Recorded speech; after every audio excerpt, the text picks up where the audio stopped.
not going, David? What does it sound like I mean? Sounds like you mean you're not going. Okay, then what's your question? What do you mean you're not going, David? That's what I have to tell you. I'm not going. Okay. And that's final. Okay. That's the way you feel. I'll give you one more chance. That's a lot, but I'm not going. I happen to have other obligations. Big words. I promised to help a couple of friends of mine. What about me? I'm your brother, you know. Don't get maudlin. Hey, I suppose you think I don't know what that means. Okay, what does it mean? Just for that, you can look it up yourself. I promised to help a couple of friends of mine. Guy can have a couple of friends in this world, can't he? Oh, yeah? If it wasn't for me, you'd be an only child. Hi, Pop. Ricky's getting a little hot under the collar here. We're going to go to the movies this afternoon. Well, that's fine. Yeah, but now Dave has given me some song and dance about not being able to go. Oh, what's the matter, Dave? Well, for one thing, I don't have enough money. Well, what happened to your allowance? Did you spend all of it? Not exactly. I loaned it to this guy at school. If you wanted to give it away, you should have told me. I didn't give it away. It was a loan. What'd you do, lend it to some pal of yours? Not especially, Pop. Just one of the guys in the class. Well, gee, that's a shame. Now you don't have any money to go to the movies with, do you? No, sir.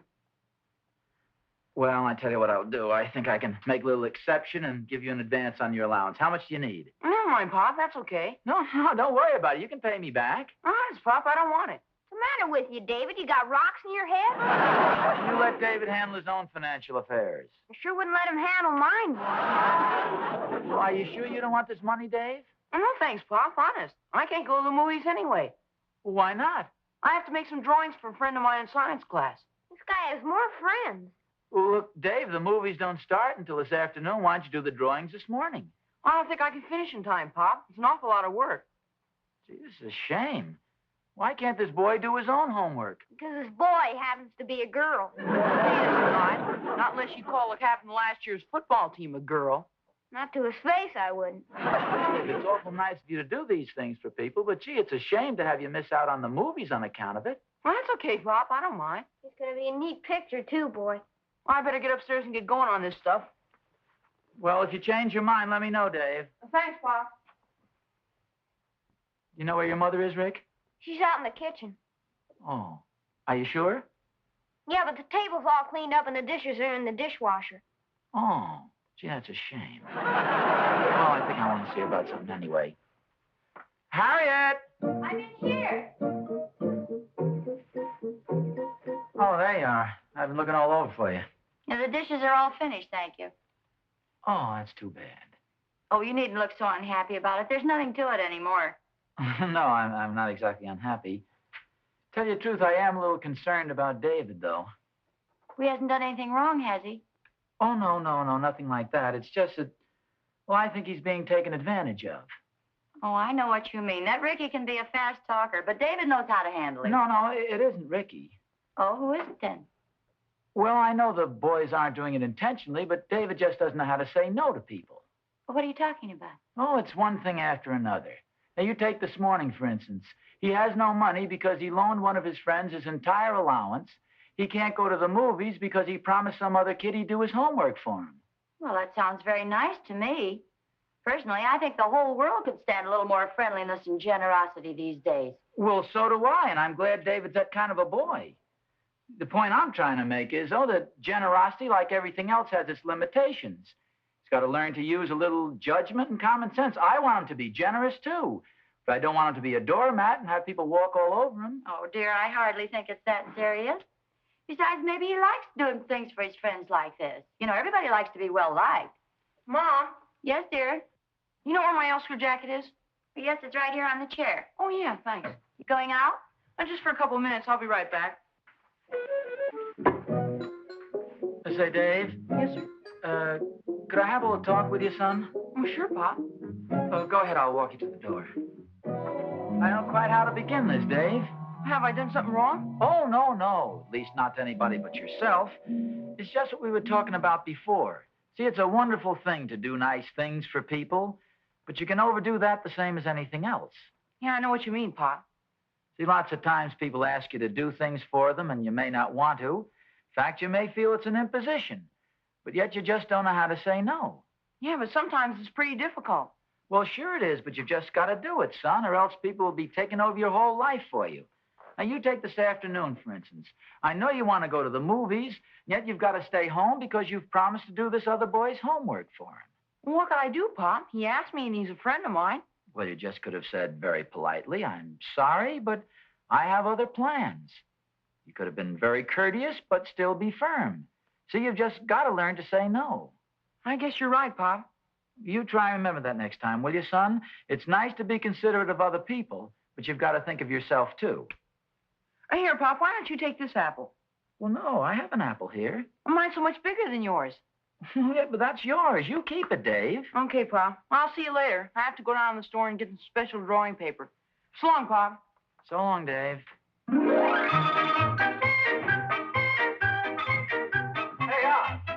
hiya, boy. I've been coming over to see you. Well, good for you, Thorny. What's on your mind? Guess what? We have a little house guest visiting us for a few days. Oh, good. Yeah, little niece of Catherine's. In fact, Catherine just picked her up at the train a few hours ago. Oh, that sounds wonderful. Yep, she's going to spend the weekend. Lovely little girl, too. About 14, I would say. Hey, that's just about Will's age. How does he like the idea? Well, unfortunately, he left last night for an overnight hiking trip. Seems he had it planned for several weeks. Oh, that's a shame. Yeah, the whole thing was a sort of a surprise. I didn't realize she was Will's age. Naturally, we wanted to have a good time while she's here. Oh, naturally. So when she received the invitation to the party last night, well, we were pretty disappointed.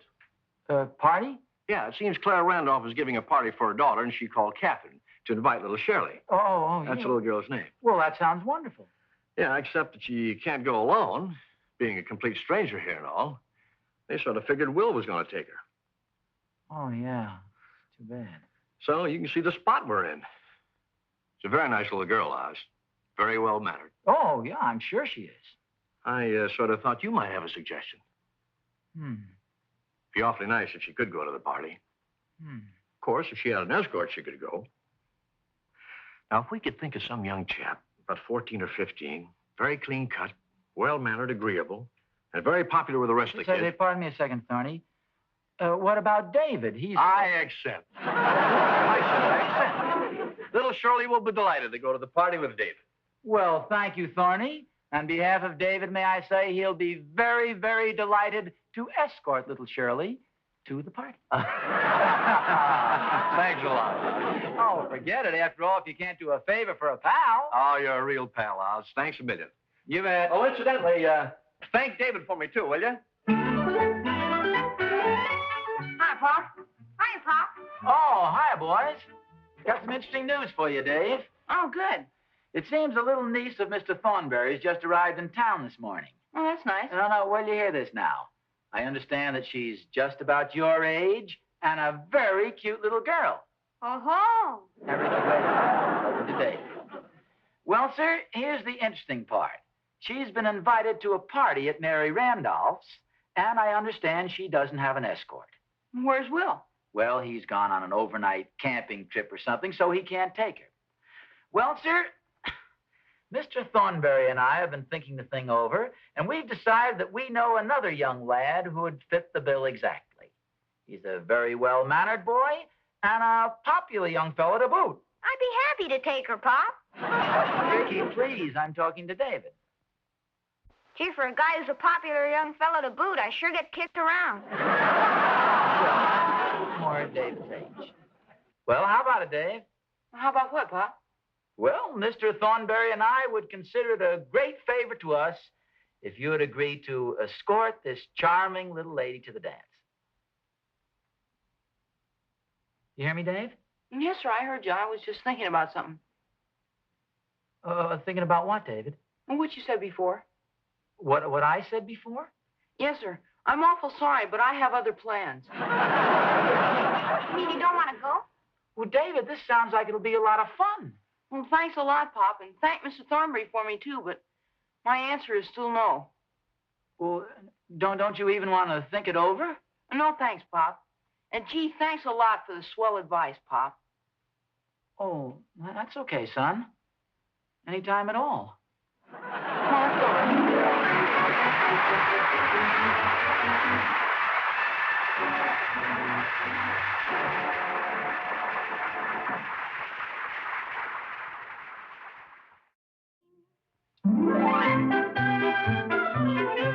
David, old pal, old buddy. What's on your mind, little man? Not a thing, old pal, not a thing. You sure are palsy-walsy all of a sudden. I've been doing a little thinking. I doubt it. No, I mean it. I'm a pretty lucky guy to have a swell fellow like you for a brother. Yeah, life has been good to you. Best brother a brother ever had for a brother, brother. Okay, come on. Come on. What do you mean, pal? Come on, I know you're after something. How do you like that? Guy tried to be nice, and right away you think he's got an inferior motive. You're just being nice, huh? What else? I like you, David. Thanks, I think you're cute, too.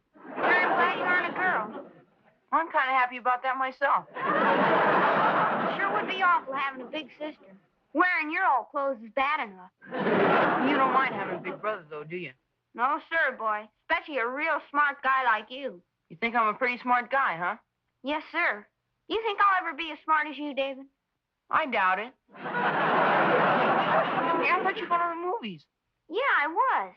You better get going, then. I think I'll stay home with you. What's the matter? Did you spend all your money? No, I got all my money right here. Well, why aren't you going, then?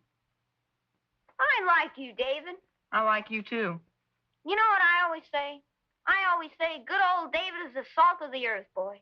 Is that really what you always say? And then I always say good old David is the smartest guy in town. No kidding? And then I always say You're a pretty gabby little guy, aren't you? And then I always say when it comes to fixing things, boy, that David is terrific. Fixing what sort of things? Oh, little things. Like a flat tire on my bike. Will you fix it for me? Ricky, my boy, I've got news for you. Come on, David. If you don't fix it, I can't go to the movies. Big news. Oh, come on. Good old days, Fix-It Shop Finance Company and Escort Service has gone out of business.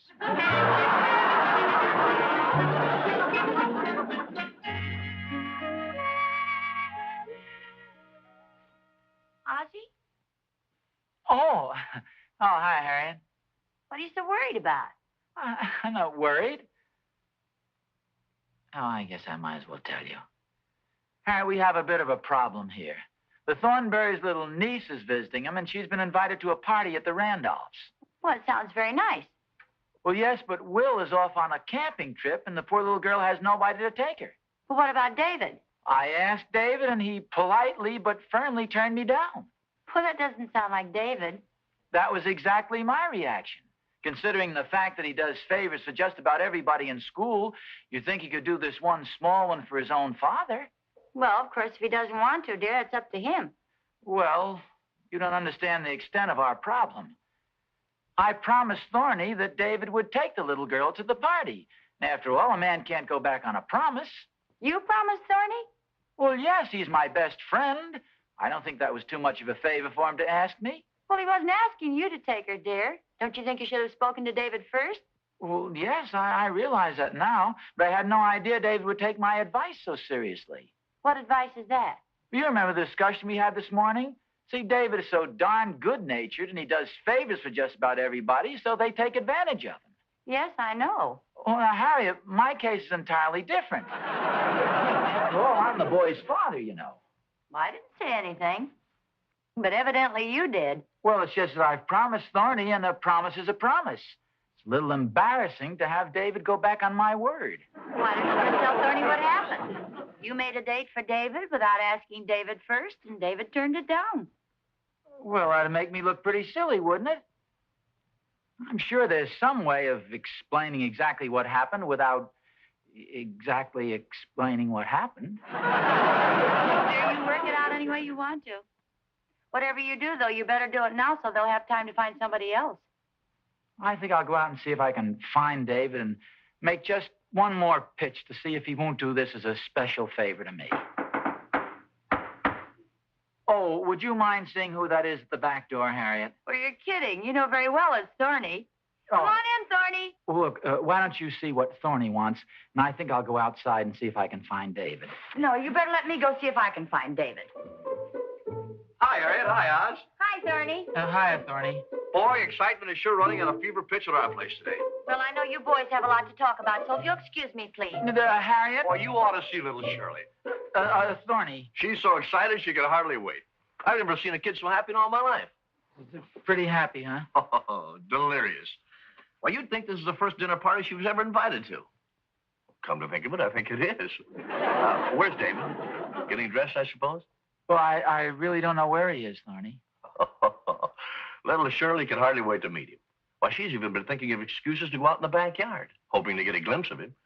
I'm pretty worried about something, Thorny. David isn't much of a dancer, you know. Well, so what? I don't imagine any of the kids are. Well, and then there's another thing. Maybe David isn't her type. Oh, of course he's her type. He's a boy, isn't he? Well, it's just that maybe she might prefer somebody like the little Peterson boy. Now, he's been going to dancing school and all. Oh, no, she wouldn't care for him at all. You see, it's just the idea that David isn't much of a social type boy. He's a wonderful kid and all that, but he's not what you'd call a party man. Say, wait a minute. How about little Georgie Dunkel? Well, George is on the overnight trip with Will. See, I just got an idea. He's a lot younger than she is, and she's about a foot taller than he, but that Ricky always gives the girls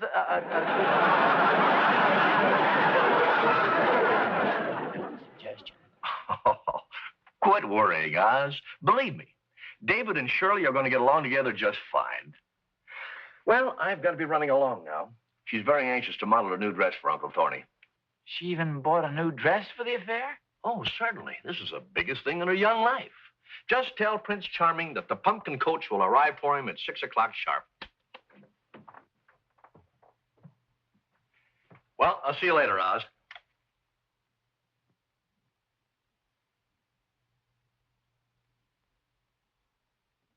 Harriet. Harriet!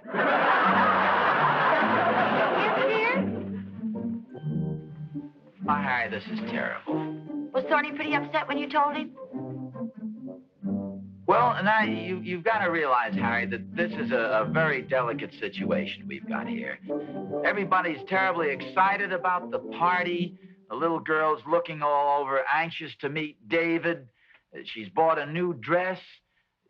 This is going to be a terribly crushing blow to the poor. Ozzie, you did tell Thorny. Oh, of course, I planned to tell him. In other words, you haven't told him yet. Well, like I say, Harry, now this is a very delicate situation. There are lots of different factors involved that make it extremely difficult to... I chickened out. Well, dear, I know how you feel, but the longer you put it off, the harder it's going to be. I can't argue with you because you're absolutely right. The only thing I can do is just face the music and call Thorny and tell him exactly what happened. Good for you. May I have the phone, please?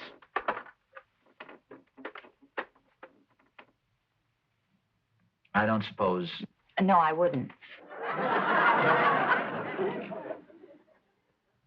This is probably the last time I'll hear old Thorny's voice. See, maybe if I just saw David and spoke to him once more and pleaded with him and explained to him what a wonderful thing it would be to do this favor for his kindly neighbor, Mr. Thornberry, and his dear old dad. Say, maybe I could bribe, maybe I could offer the boy a couple of dollars. Well, look, dear, he won't be back until dinner time. It'll be too late by then. Yeah, I guess you're right.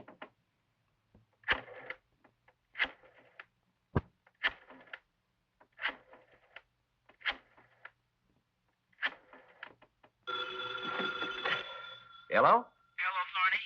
This is Oz. Hi, Oz. What's up? Something has, Hi, Mom. Hi, Pop. Oh, David, where have you been? Out back by the garage.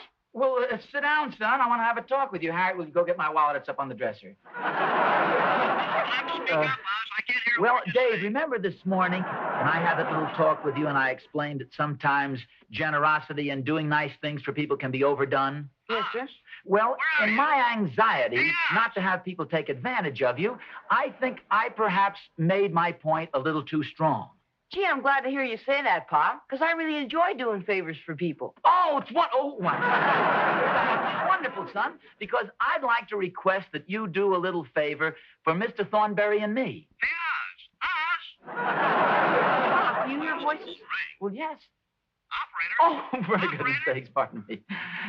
Yes, Thorny, here I am. Well, you had me worried, Oz. What happened? Well, it's nothing important, Thorny. What'd you call up about? Well, I just wanted to say hello. Well, goodbye, Thorny. Was that Mr. Thornberry, Pop?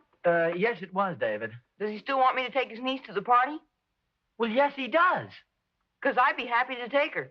Oh, that's wonderful, David. I'm sure Mr. Thornberry appreciates it, and I do, too. Well, heck, I'm glad to do it, Pop. Well, that's a fine attitude to take, son. What time am I supposed to pick Shirley up? Mr. Thornberry's going to stop by here about 6 o'clock.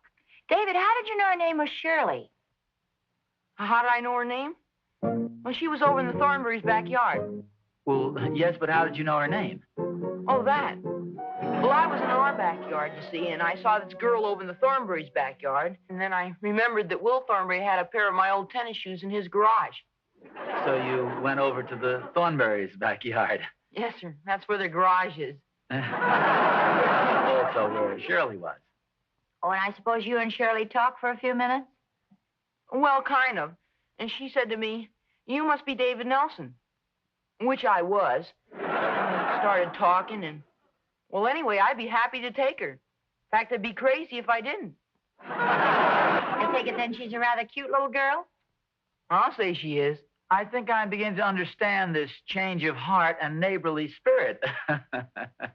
I sure am glad I was out by the garage fixing Ricky's tire. Otherwise, I might not have seen her. Well, I'm glad it worked out well.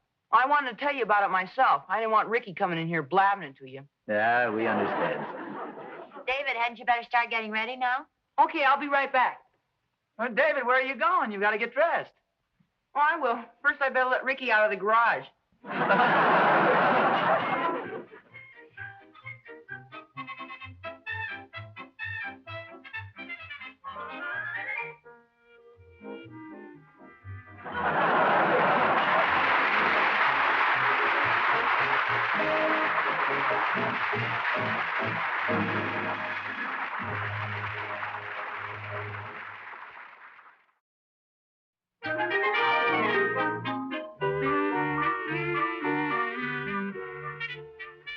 All the sneaky tricks to play on your own brother. What's the matter, dear? It's that Ricky, Mom. We got to do something about him. Getting to be a real wise guy. In what way? I had a pretty good time at the party last night. I was feeling fine today. So Ricky asked me if he could borrow some money to go to the show. And you let him have the money? Yeah. Then he was worried about who would do his homework if he went to the show. Oh, so you did his homework. Yeah. Then he wanted to borrow my bike to get to the show. And you let him take the bike? Yeah. All the sneaky tricks. Borrows my bike, takes my money. Well, dear, you told him he could take the bike and the money. Yeah, but I didn't tell him he could take Shirley, too.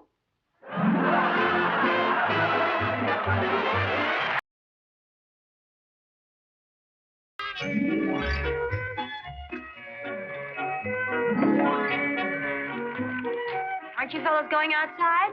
Oh, I can't go out. My English teacher gave me a lot of extra homework to do. How come?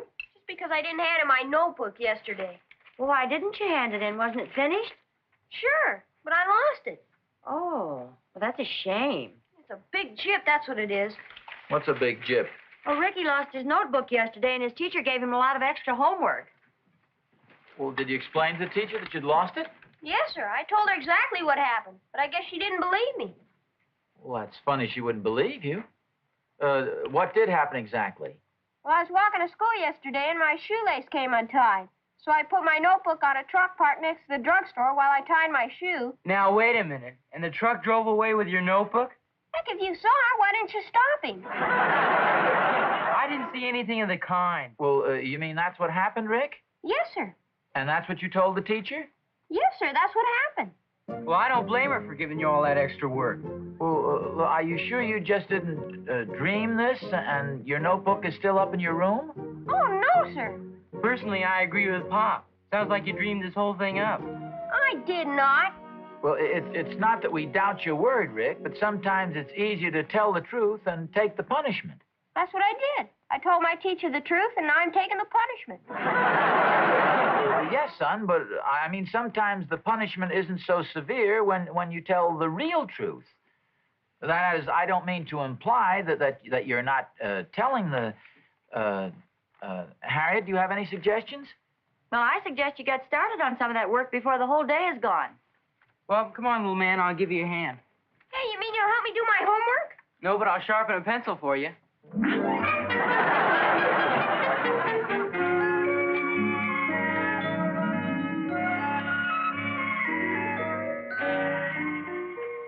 You look ambitious. Oh, yeah. Well, it's kind of a chilly afternoon. I thought I might as well build a fire. That's a good idea. You know, Harriet, I've been thinking a little more about that story that Ricky told his teacher, and I can't say that I blame her for not quite believing him. It is pretty fantastic, you know. Well, it could have happened. Of course, I will admit it did sound a little forced. Yeah. Still and all, you can't come right out and tell him that you don't believe him. You tried. I was in kind of a spot.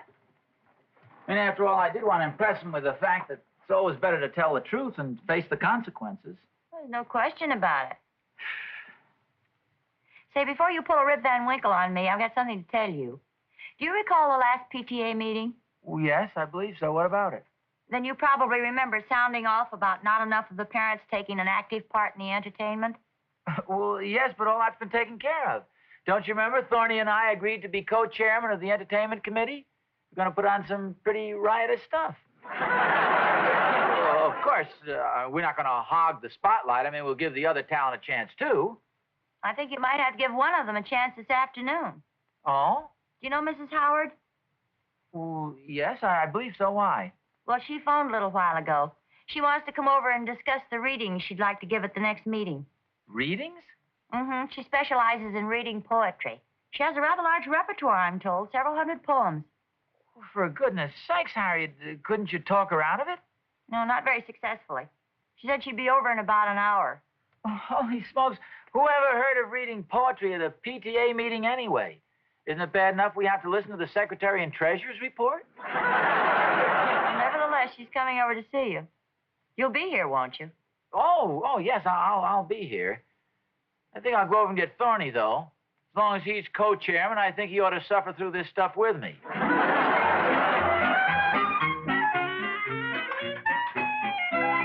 hi, Oz. Come on over here. I want to show you something. You won't believe your eyes. But wait a minute, I've got something to tell you, and you won't believe your ears. You recall, don't you, that you and I were elected the co-chairman of the entertainment committee over at the PTA? Are you kidding? Who do you think stuffed the ballot box? Listen for a minute. Do you recall having met a Mrs. Howard over there? She recites poetry.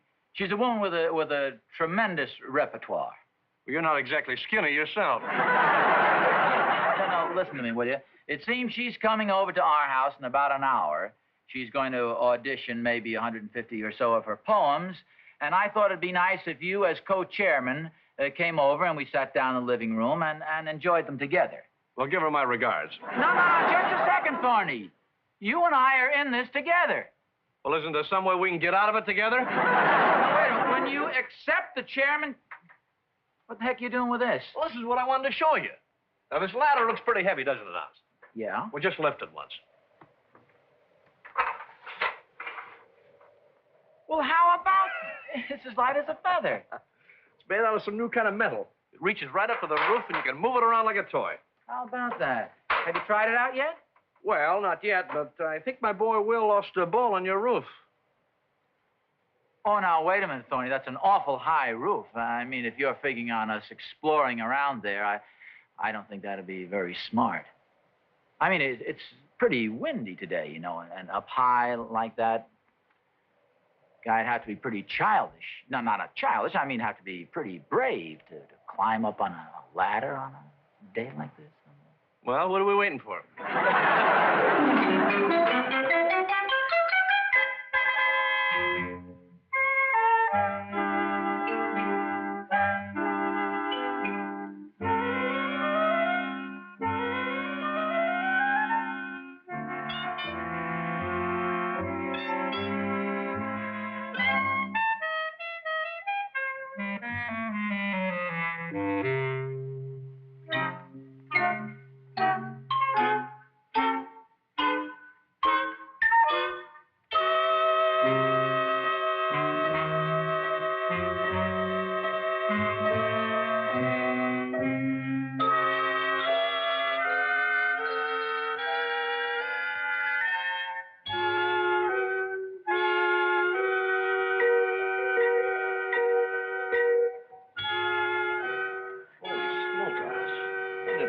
Your roof was so high. Can you make it? Yeah. It's kind of scary up here. A lot higher from up here than it did from down there. I think I'll climb over here by the chimney and look around. Careful. Pretty slippery.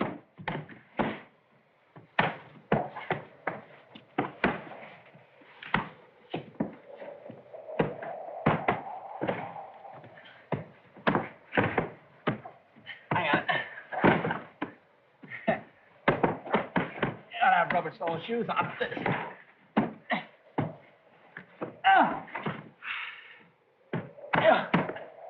Boy, that fire is really burning down there. Yeah. Hey, it's a beautiful view from up here. Sure is. I'll do a little exploring. Hey, wait for me.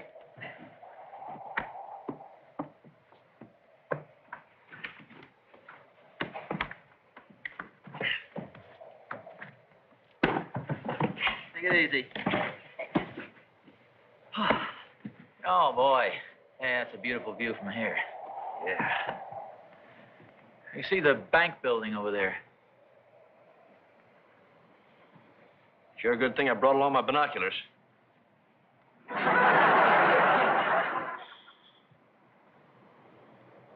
Let me take a look. Thanks. You've been looking through the wrong end.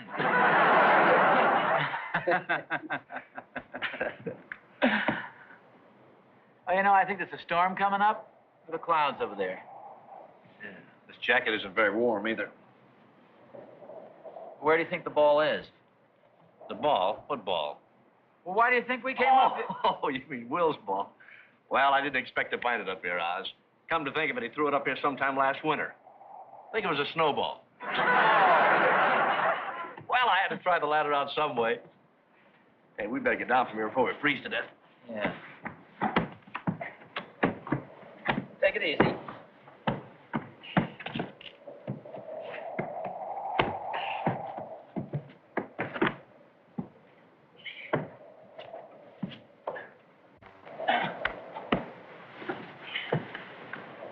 Hey, where's the ladder? The ladder? Well, you were the last one up. Well, I left it right over there. Uh-oh. Oh, for goodness sakes! How are we going to get down? Well, we can jump from here. Are you kidding? It's about 30 feet. You break every bone in your head. Don't get so excited. Actually, I think it's pretty funny. Here we are, two grown men, climb a roof, wind blows the ladder down. The thing that is kind of funny. Here we are up here yelling help hysterically. Nobody can hear us. Storm coming up, wind, probably it'll rain.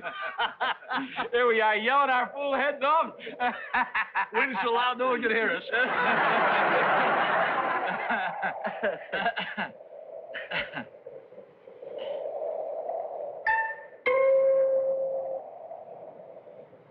Well, what are we waiting for?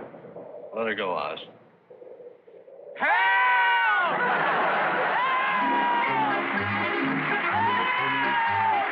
Well,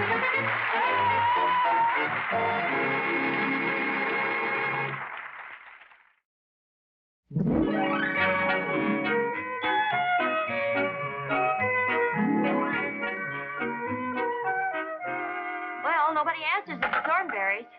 I wonder where Pop could be. Well, he's been gone for over an hour. Mrs. Howard will be here any minute. Gee, how come she's coming over here? Oh, she's going to read some poetry. Oh, no wonder Pop and Mr. Thornberry are hiding. Oh, Ricky, don't be ridiculous. Nobody said your father was hiding, Ricky.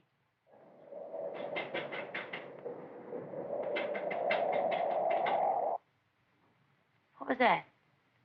What was what? Thought I heard a noise on the roof. Probably just the wind.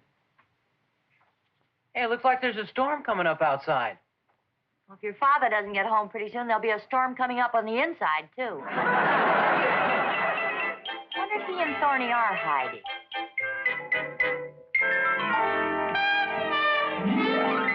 It's a fine mess you got us into. You and your featherweight ladder and your featherweight brain. Oh, now, just a minute, Oz. Now, let's think about this situation. Must be some way we can get out of it. Well, the wind blew the ladder down. Maybe they'll blow it back up again. Oh. Well, thank you. Well, Pop wasn't at the drugstore, huh? No, I called the bowling alley, and they weren't there either. Well, that's probably Mrs. Howard now. Shall I get it? No, I'll get it, dear.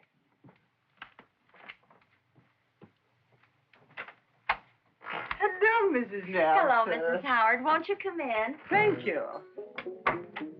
My, but it's nice and cozy in here. Rather nippy today. Well, come on over by the fire. Oh, these are our two boys. This is David, and this is Ricky. This is Miss Howard, boys. Hello, Mrs. Howard. Hello, boys. Where's Mr. Nelson? I wish I knew. This is terribly embarrassing. He went over to get Mr. Thornberry about an hour ago, and they haven't gotten back yet. Well, does Mr. Thornberry live very far from here? No, just next door. That's what's so strange about it. I'm terribly sorry. Well, please don't feel concerned on my account. I can always come back another day. Oh, no, I wouldn't think of it. I'm sure he'll be home in a few more minutes. I am rather anxious to talk with him about having one PTA meeting dedicated to poetry. I really feel that the inspired voices of the past have a great meaning to those of us who live in the present. Oh, I think it's a wonderful idea. I've heard quite a bit about your readings. Oh, thank you very much. It is more or less a hobby of mine. Would you like to hear a poem or two while we're waiting for Mr. Nelson? Oh, well, yes, that'd be very nice. If we wouldn't be imposing upon you. Oh, of course not. I love an audience, even though it's a captive one. Now, suppose you sit over there in the box seat, and I'll stand here.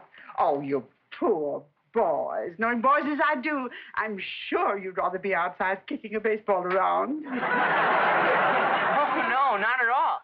Well, it's very nice of you to say so. I have a poem here I think you boys might enjoy. It's called Columbus by Joaquin Miller. Behind him lay the gray Azores, behind the gates of Hercules. Before him, not the ghost of shores. Before him, only shoreless. Say, no, wait a minute. I got another idea, a better one. If you could take a running jump and catch the limb of that elm tree and shinny on down, then you can put the ladder up for me. Good idea. That's brilliant, except for one thing. Suppose I miss the limb of the tree. Well, the grass is pretty soft down there. Besides, I'm sure the ambulance driver will put the ladder up for me.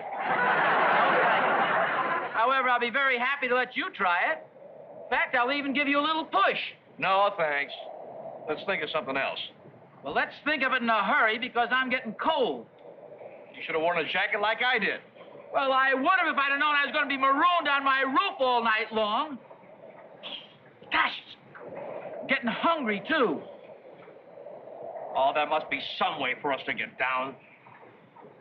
Certainly, we're intelligent men. That's right. You ought to be able to think of something. Both have quick minds. Now, let's concentrate on just how we can get off this roof. How can we get down off the roof? That's our problem. Right.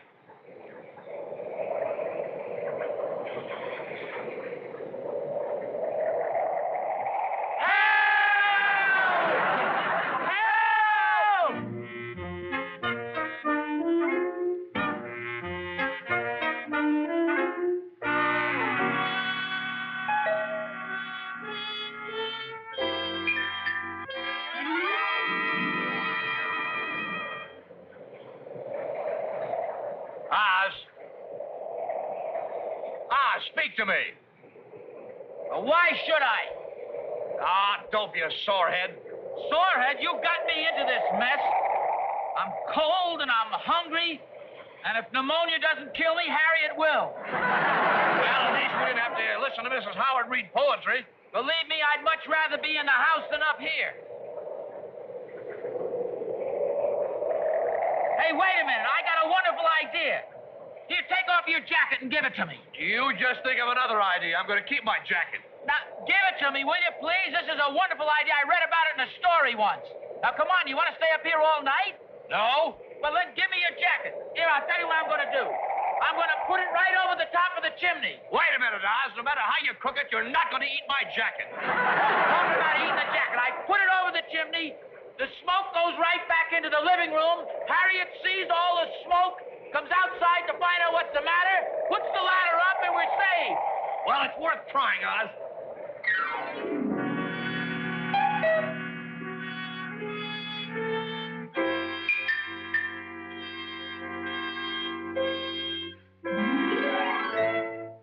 And lend to the rhyme of the poet the beauty of thy voice.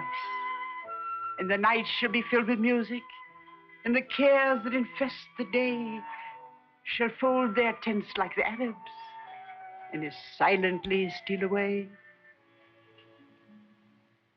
Oh, that was lovely, Mrs. Howard. Very well done. Well, you were a wonderful audience. The logs in the fireplace must be damp. Yes, it is rather smoky in here. Well, I guess I must be running along.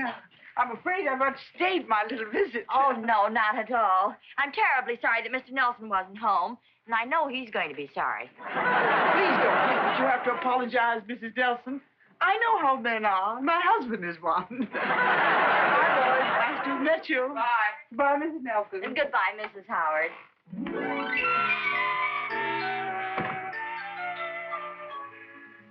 Boy, this fireplace is really smoking. You think the flue's clogged up? I'll go out and see. Oh, no, wait a minute, Ricky, here. Put your coat on. It's cold out there. Oh, and if you see your father outside, tell him he better stay outside.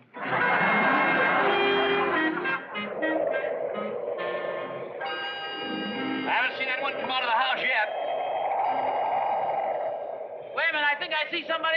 Hey, Ricky! Ricky! Hey, Ricky! Oh, hiya, Pop. Hiya, Mr. Thornberry. Hey, what are you doing up on the roof? I'll tell you about it later. We can get us down off it. You see that ladder on the ground? Yeah. Put it up against the house.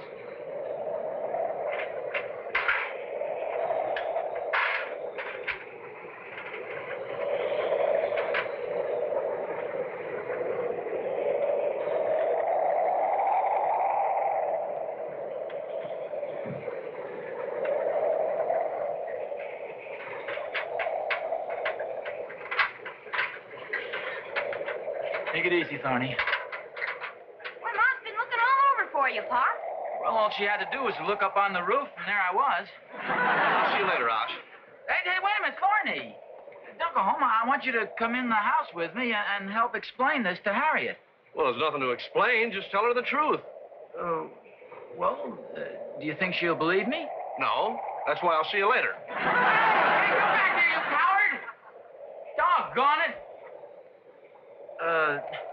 What kind of a mood is your mother in? If I were you, I'd climb back up on the roof. I was afraid of. Did Mrs. Howard show up? Yes, sir. She read us some poems. They were pretty good, too. Oh, gee, I'm sorry I wasn't home. That is, I was in the house. Not exactly in the house, but I was up on top of the house. Well, I might as well go in and face the music. Where is your mother? She's in the living room.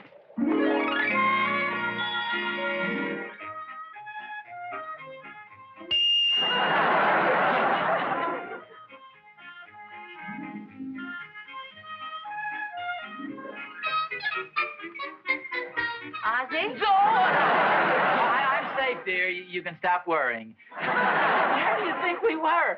Thorny and I were up on the roof. You've been gone for 3 hours. Yes, I know. You see, Thorny got this brand new featherweight ladder, and his son Will lost a baseball up on our roof.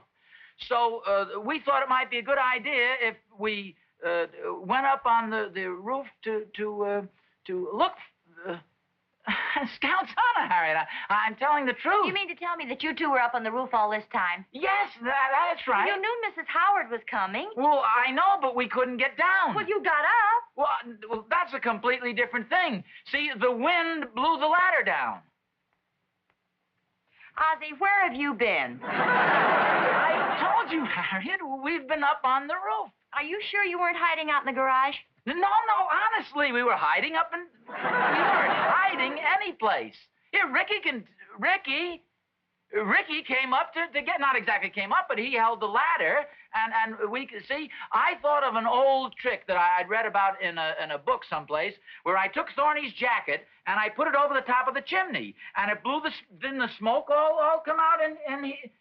Wait a minute. Thorny's jacket is still over the chimney. I'll go up and get the jacket. That'll prove... you stay right where you are. Don't move. David, you come up and hold the ladder.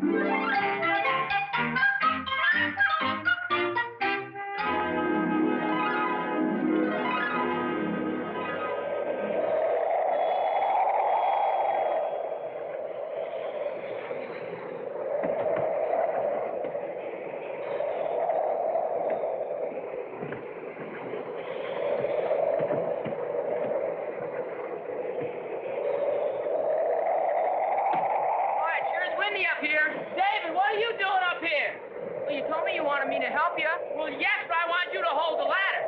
Hold the ladder, son, so it...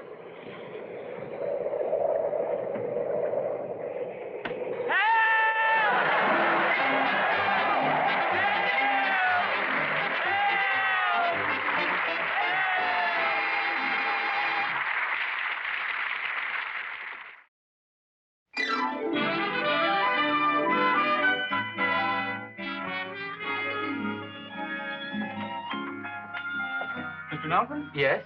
I'm a driver for the Wade Trucking Company. Do you have a son named Ricky?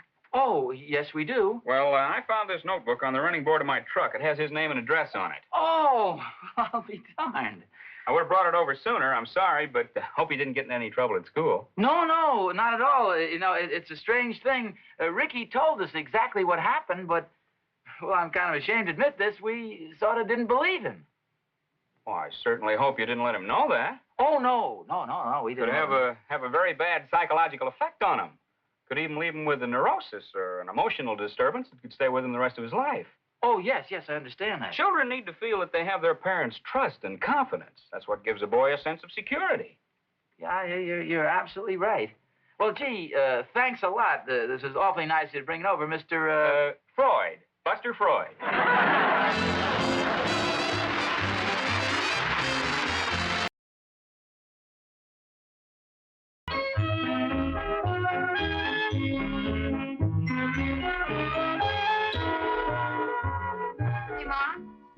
Have you seen the screwdriver around here?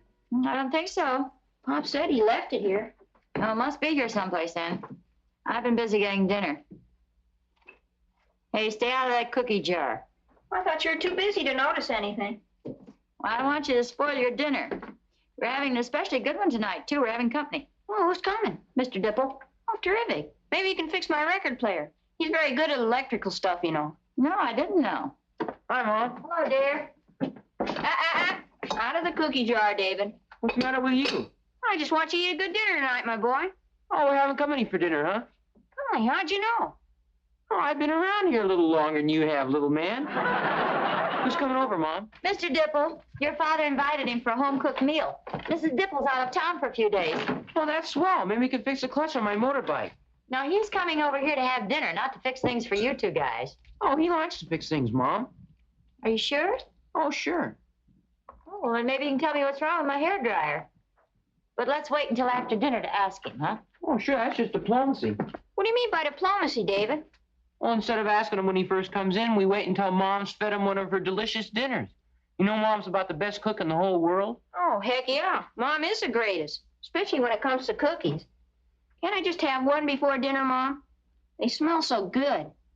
Well, okay, you can each have a couple, but not too many. Gee, thanks, Mom. Now, David, would you explain that to me again? Just what is diplomacy? Are you kidding?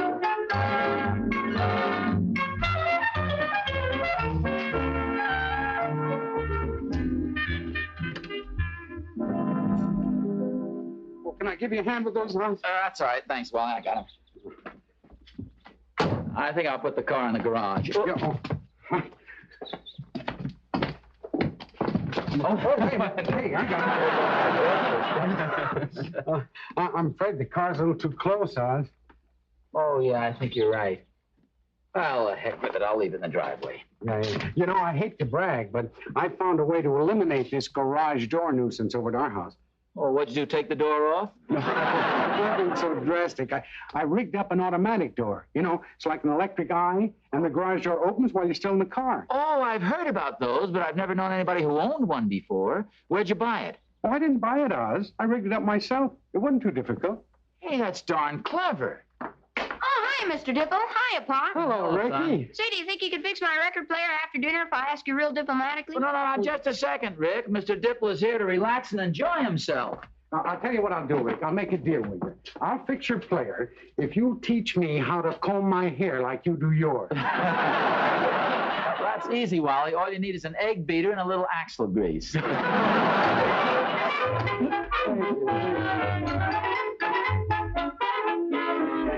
Dropped it.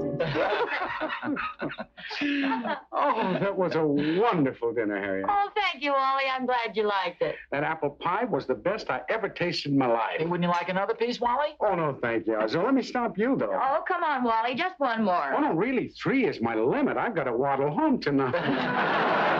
You don't have to worry about that, Mr. Dipple. I can give you a ride home on my motorbike. That is, if I can get it started. I've been having a lot of trouble with it. Not yet, David. No, wait a minute, you guys. Stop dropping hints all over the place. Mr. Dipple's here to enjoy himself. Oh, No, I really mean it. Besides, I'd kind of like to hear a little more about that automatic garage door of yours, Wally. Oh, nothing spectacular about that. Oh, you mean you've actually invented a garage door that's automatic? Well, it's not exactly an original idea, but this particular design is my own. It works on the same principle as the electric eye. Golly, that must have taken a lot of work. Well, I spent several months on the details, Rick, but the actual installation's very simple. Well, sounds like a wonderful time saver. A garage door that opens automatically? Yeah, I think you ought to put it on the market, Wally. Yes. Oh, everybody says that, but frankly, Oz, I am no businessman. Well, I know this sounds like a natural to me, though. I know I'd sure like to have one. Well, I'll install one for you tomorrow. Oh, no, I couldn't put you to all that trouble. Well, it's no trouble at all, Oz, and I'd like to do it. Well, under one condition, that I pay for all the material and do all the work. You just tell me how to do it. We'll talk about that tomorrow. Harriet, I'm sorry to eat and run. Oh, I understand, Wally. Thanks again for that wonderful dinner. Anytime at all. We'll show you to the door, Wally. Good night, boys. Good night, Mr. Dipple. I think your hat is right out in the hall here. I guess we're not very good at diplomacy. What do you mean? I wanted Mr. Dipple to fix my record player. You wanted to fix a motorbike, and Mom wanted to fix a hairdryer. Yeah, how about that? I guess Pop must be smarter than we think. He won, and he wasn't even playing.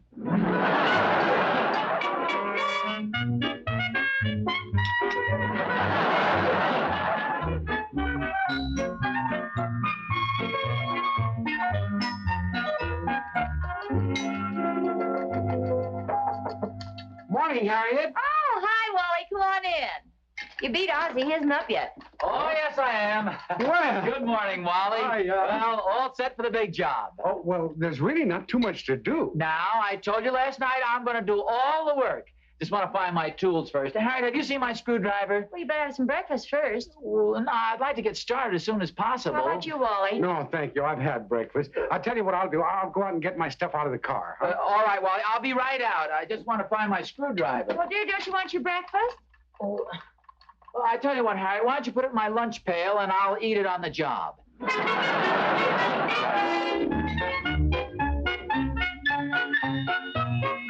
Hey, Rick, I think it'll work now. Gee, thanks a lot, Mr. Dipple. See, I'm sorry to keep you waiting like this, Wally. Oh, say, I'm the one who should apologize. Now, I hope you're not going to be disappointed. Oh, What happened? Did you leave part of the automatic door at home? No, but I've installed it already. Gee, you shouldn't have gone to all that trouble. All right, Pop. It wasn't any trouble. No, of course not. And Ricky was a big help, too. Sure, I got your screwdriver for him, Pop. Oh, so that's what happened to it. Well, evidently you got along pretty well without me. Oz, I saved the best part of all for you. Shall we give it a try? Oh, yeah, sure. Okay, Oz, now you just get in the car and follow instructions. Give him, Ricky. All right, now you ready? Yeah. Okay, one long blast on the horn. Roger. Yeah, now flash the lights on and off twice. Once, twice. Hey, how about that? Hey, that's amazing. Oh, golly. Now, how do you get it down? Oh, well, when the car goes through here, it breaks this beam, you see? Now it comes down automatically. Well, that's wonderful, Wally. You like it? Gee, who wouldn't? Hey, what's going on here? Oh, hiya, Thorny. Hi, Oz. Wally? Hello, Thorny. Thorny, you're just in time. We're making history right here in our yard today. Well, I don't know about that, but you're making a heck of a lot of noise. Stand right there. You're about to witness the most amazing demonstration you've ever seen. Let me do it, Pop. Okay. One long honk of the horn. Two flashes of the light. Now watch the garage door. Ah, that's terrific. That's sensational. Isn't it, Isn't that great, Mr. Thornberry? That's an electric eye opener. Now that breaks the beam. Now watch it. Hey, it comes out automatic, too. That's terrific. Well, I'm going to tell everybody about this. Don't wear it out before I get back, Pop. Where'd you get it, Oz? It's Wally's invention. No kidding. Oh, well, there's several on the market, but I did work out this one myself. Wally, I think it's great. When are you planning on putting this one on the market? That's the same thing I asked him. Oh, well, I don't think it'd have any commercial value. Wally, are you kidding? Why, a thing like this would sell like hotcakes. Well, I have had several nibbles. As I told you last night, Oz, here's one of the cards here. Jackson Benchfield. Yeah, he's a big industrialist. He's contacted me several times. I think Wally ought to call him up. Got pretty nice engraving on the cards, Oz. Why don't you call him, Wally? Oh, I don't know. As I was telling you, Oz, I'm an awful businessman. Well, all you have to do is call a man up and make an appointment. Well, it's as easy as that. That's all there is to it. Yeah, I know it sounds easy, but I get all... So I tell you what I will do. If you two would like to handle the business end, I'd be happy to have you as partners. Because, as I said before, I'm an awful businessman. What do you say, Thorny? Well, Oz, I think it's great. I'll call the man up right away. Good. We'll get the ball rolling. Why, we'll have a Dipple door on every garage in town. It looks as if you've made yourself a deal, Wally. Well, I have made a deal. Maybe I'm not such a bad businessman after all.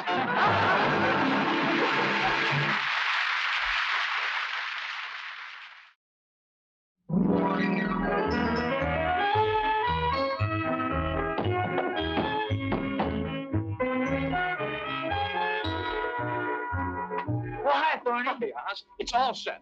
I talked to Mr. Bensfield, and he's very interested in the idea. Oh, wonderful. What do you have to say? Well, for one thing, he said I couldn't have called him at a better time. And guess who was sitting right in the office? Who, for goodness sake? 6 of the biggest oil men in Texas. How about that? Well, they're looking for a promising investment, and Mr. Bensfield said this should be just the deal for him. No kidding. That sounds wonderful, Thorny. Yeah. Naturally, we'll have to put up a small amount of money. Well, what for? Well, our corporation will be expected to pay for the patents and the blueprints and that sort of stuff. Oh, yeah. Well, that sounds reasonable. Mr. Bensfield will want to see us this afternoon at 2 o'clock sharp. See, he's catching a plane for Washington at 3. Oz, this guy is a real operator. Sounds like a hot pistol. Yeah. Hey, we'd better hurry. I've got to get upstairs and change my clothes. Change your clothes? Oz, you look great just the way you are. Oh, no, Thorny. First impressions are very important. We want to look fairly successful ourselves. Come on, let's get going. What's all the excitement? Oh, Harriet, Thorny and I have a very important business engagement. Would you mind going out back and picking us a couple of carnations and putting our buttonhole? Never mind the carnations. Let's walk in there really looking successful. We'll stop by a flower shop and pick up a couple of orchids to wear.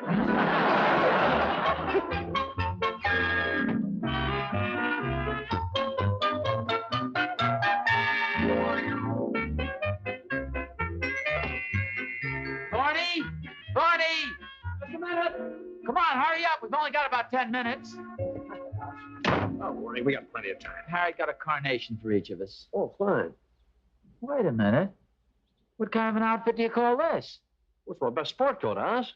Well, I know, Thorny, but we're not going to play golf. This is a meeting with an important businessman. Why didn't you wear your dark suit the same as I did? Ah, that's the idea, to give it an air of casualness, a nonchalance. Well, okay, come on, let's hurry up. Oh, it won't matter, Oz. We're 15 or 20 seconds late. Now what are you going to do? I want to make sure this door is locked. I've got some valuable tools in there.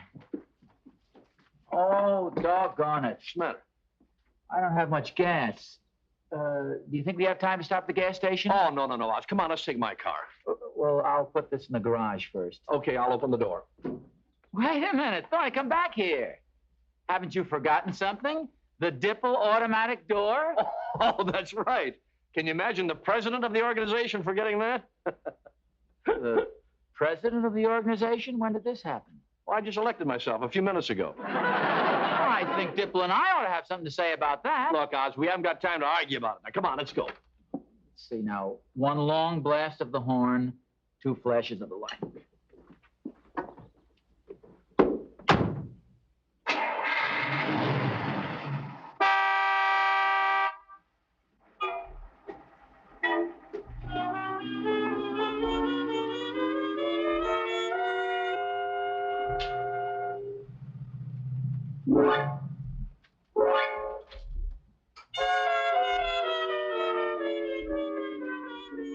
Oz, that darn thing is amazing. Hey, Nadal. Well, you know, with a proper campaign, we ought to sell a lot of those. Yeah, the first thing we got to think of, though, is a slogan. Something like, your comfort is triple with a door by Dipple. We'll take up all that stuff at a conference. Hey, Oz, the door is closed. Well, certainly it's closed. Thorny, you keep forgetting this is an automatic door. It opens and closes by itself. Well, I know it's automatic from the outside, but how do you open it from the inside? Well, didn't Dipple tell you? No, he didn't. Well, I guess you just lift it up by hand. Is there a handle on it? Well, I don't see one. Can't budge it, huh? Nope. Oh, well, then obviously you must use the same combination from the inside that you use from the outside. You know, 1 long beep of the horn and 2 flicks of the light.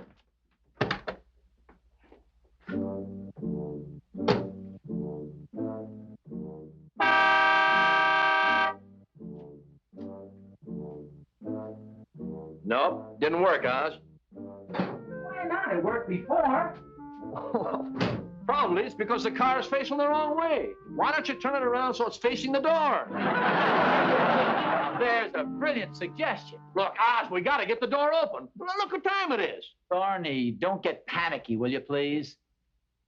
How about that little door over there? Oh, it's locked, Oh, Oz. that's right. The It's valuable locked. stuff I know. inside. I mentioned that. Now, wait a minute. I've got an idea. Why don't you hop inside and get the motor racing real good and throw it in gear? We'll smash our way out. Crazy or something? You want us to kill ourselves? Oz, are you going to let a fortune slip through our hands just because you're a coward? Yes. There must be a sensible way to get out of here. This is ridiculous. 2 full-grown men locked in a garage? Wait a minute. We'll just pound on the door until somebody hears us. Oh, this is so ridiculous. Oz, we've got 5 minutes.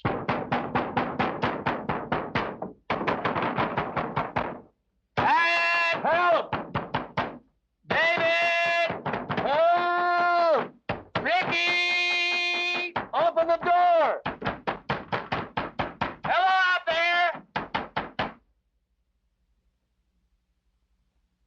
Think anybody heard us? Well, I don't know. If you weren't such a cheapskate, you'd had a phone put in here. Are you kidding? Who ever heard of a telephone in a garage? Plenty of people will be doing it if they ever start selling these doors. Evidently, this is one of those little bugs that engineers keep referring to that have to be straightened out before an invention is perfected. Well, I don't think this invention will ever go over very big with the claustrophobia crowd. Keep banging. Open the door!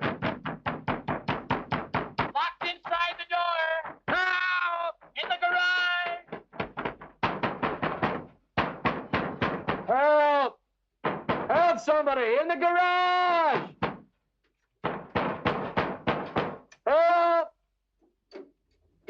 Honest. What's the matter? Have you given up? I'm just looking through this toolbox. Well, what are you looking for, a Jimmy? No, I thought I might have some playing cards there, but... Oh, fine, fine. We can while away the hours with a few hands of honeymoon bridge, huh? We might as well do something. Looks like we're locked in this darn garage for the afternoon. You know, maybe we're lucky this happened. We might have wound up with a lot of lawsuits on our hands. Naturally, as president of the company, you'd be held responsible. I still think the Dipple door is a good idea. Just probably a little more practical for two-car families. Two-car families? Yeah, the second car drives up and lets the first guy out of the garage. Look, why don't you keep pounding and I'll lay on the horn? Somebody's bound to hear us sooner or later.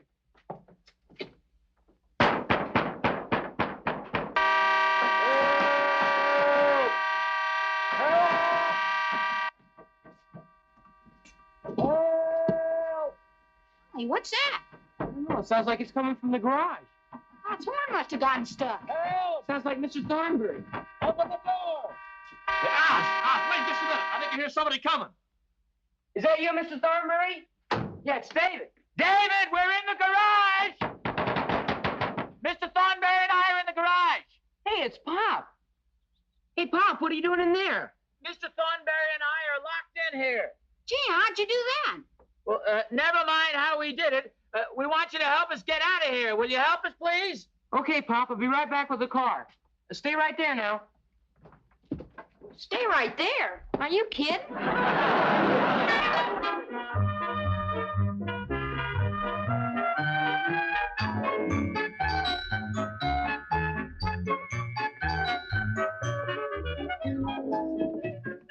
Oh, here we are.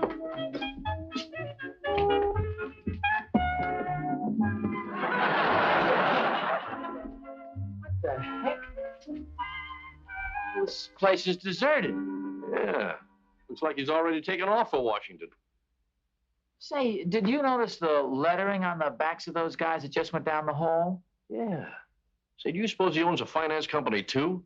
Well, either that or vice versa. Let's sit down and talk this thing over.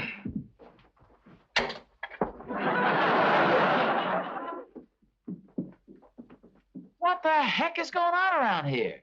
May I help you, gentlemen? Oh, how do you do? You Mr. Bensfield? No, I'm Captain Braddock of the Racket Squad. Well, we were looking for Mr. Bensfield. You as lawyers? No. We just had a little business transaction we were working out with him. Yeah, I guess we missed him. He said he was leaving for Washington today. He's right. He's on his way to the Washington Street Police Station right now. You mean he's been arrested? Yes, he has. And if you gentlemen have any sort of business transaction with him, you're fortunate we picked him up when we did. You mean he's a crook? I'm afraid he is. In fact, he's one of the best-known confidence men in the game, with a long string of aliases. Jackson A. Bensfield, alias Dr. Randolph Bigelow, alias Professor Thaddeus Harwick, alias Major Jonathan Greenacre, alias Louis the Dip. Wow. You know, I thought there was something phony about that guy when I talked to him on the telephone. Well, it's lucky we did get locked in the garage. Well, it certainly is. Gee, Captain, thanks very much for your information. That's my job. I'm a cop. We'll be seeing you, Captain. When I said we'll be seeing you, that was just a figure of speech, of course.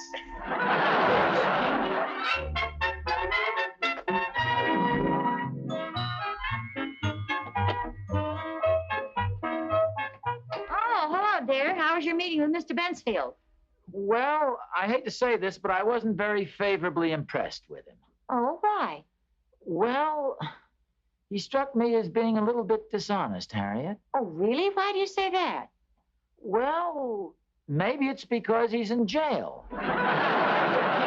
In jail? Yeah, how about that? It seems our Mr. Bensfield is a notorious confidence man. It's lucky we didn't put any money into this. Well, for goodness sakes. Oh, dear, was Wally with you? Well, no. We phoned him just before we left, but he didn't answer. I guess he wasn't home. Oh. Well, Mrs. Dipple phoned a little while ago, and she said Wally was supposed to meet her at the train, and he never showed up, and she's terribly worried. He just seems to have disappeared. You know, Harriet, I think maybe I know where he is. You do? Where? Well, let's put it this way. There's one little detail to Wally's invention that hasn't quite been ironed out yet. I'll tell you all about it when I get back. Where are you going? Just over to Wally's garage to let him out.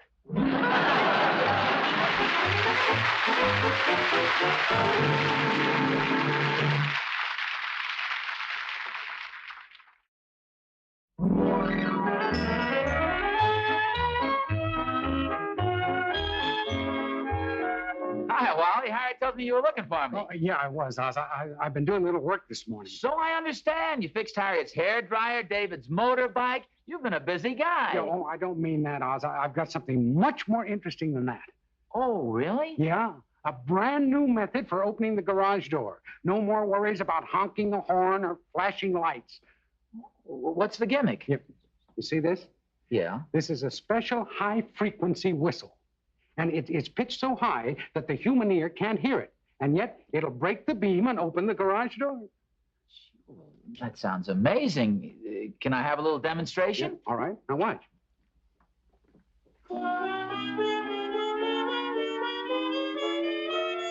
Well, how about that's the darndest thing I've ever seen in my life, Wally. Hey, that's perfect. Yeah, well, there's just one little problem connected with it. What's that? Well, you'll see in a minute.